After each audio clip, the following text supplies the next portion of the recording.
this is it. I have to say, for me, first of all, welcome. My name is Dave Grindle.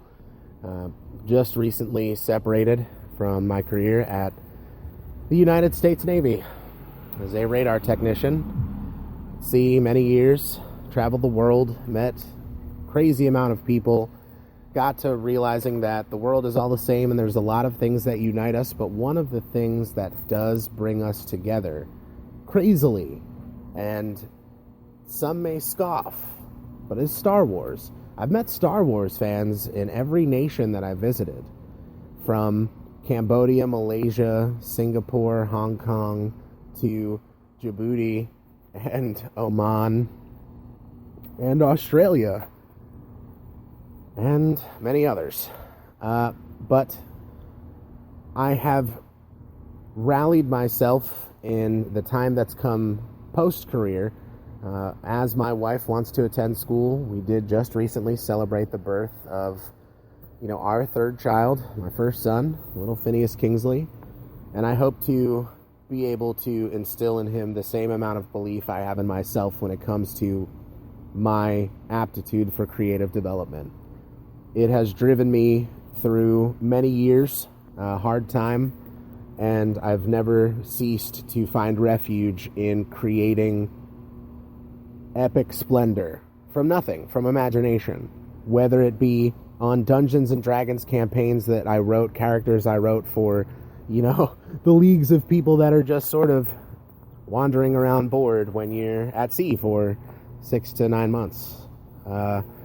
Whether it's writing small novels, which I hoped to sell to Wizards of the Coast, that would serve as a placement in their universe. This pitch is everything that I would bring to the table. I would put my information out there to you.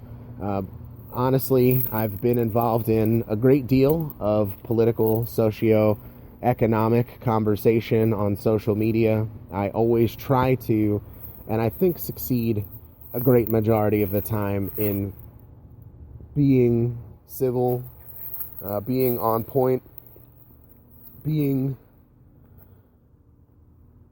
as in-depth as is necessary when it comes to the realm of creative development. And having lately sprung from conversations has been this surge toward a Star Wars reboot. And I think there are a number of places that my attention wishes to go from time to time when it comes to a variety of projects that I've been working on for what seems like 1,000 generations. Pardon me, had to retrieve my bulldog. I invite you to listen to these podcasts. I invite you to join me, continue to share in the wonderful connectivity of social media. I really have put a lot of information out there about the Pokemon Convergence, the Pokemon story built for millennials, but that is not dwarfed by the hashtag project, Make Dynasty Warriors Great Again, in which an attempt to reboot the series and give it the life and depth it deserves. I think all of these are pushed to the wayside by my desire to join in this new era of Star Wars popularity, to continue to push for a reboot, because it can be done and it doesn't need to cost 1,000 arms and legs. I mean, the story itself, I think, has been made so powerful by the canon and the original material that's already there for us that it would be unwise not to capitalize.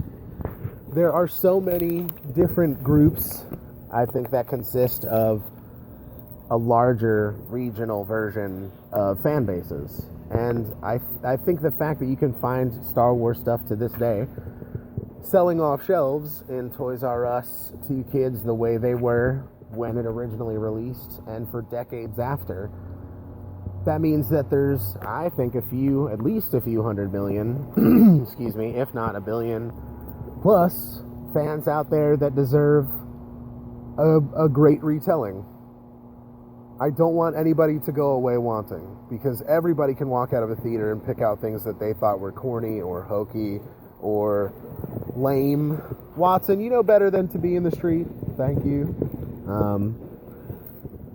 Pardon me, I should say.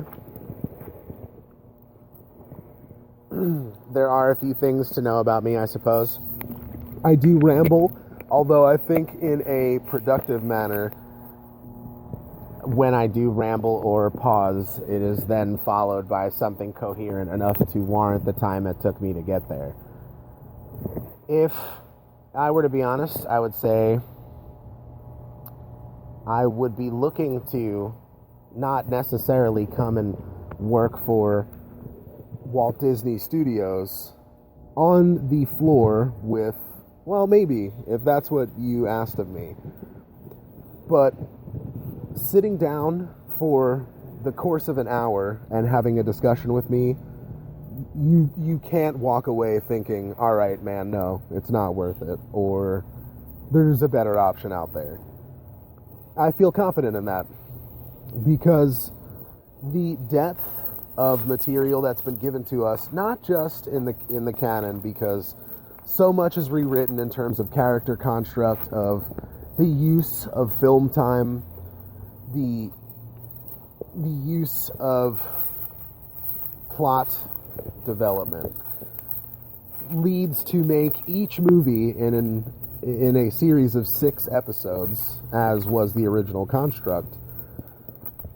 We tell an entirely different story by encapsulating so many of the things that don't matter and putting them to the side.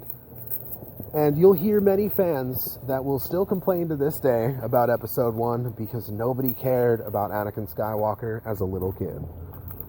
I give props where they're due when it comes to the creation and life of Star Wars throughout the years. But if Anakin Skywalker, excuse me, a little allergy season for me down here in northern Florida, if you bring Anakin Skywalker into the story where the main focus of Episode 1 truly is the first galactic civil war between the CIS and the Republic, we get a picture, a more in-depth view of the galaxy and why the Republic matters in the first place. Because a great majority of the planets in the galaxy that have sentient life have formed a union in the Galactic Republic. They have brought knowledge, learning, medicine, technology to many species as they struggle to evolve and progress and build and civilize throughout so many timelines, throughout so many planets. And you get a glimpse of these, but it's mostly humans, isn't it, throughout the course of the story, with a few notable sidekicks. My goal is to really showcase the amount of species in the galaxy by providing the face of the First War as something very large scale.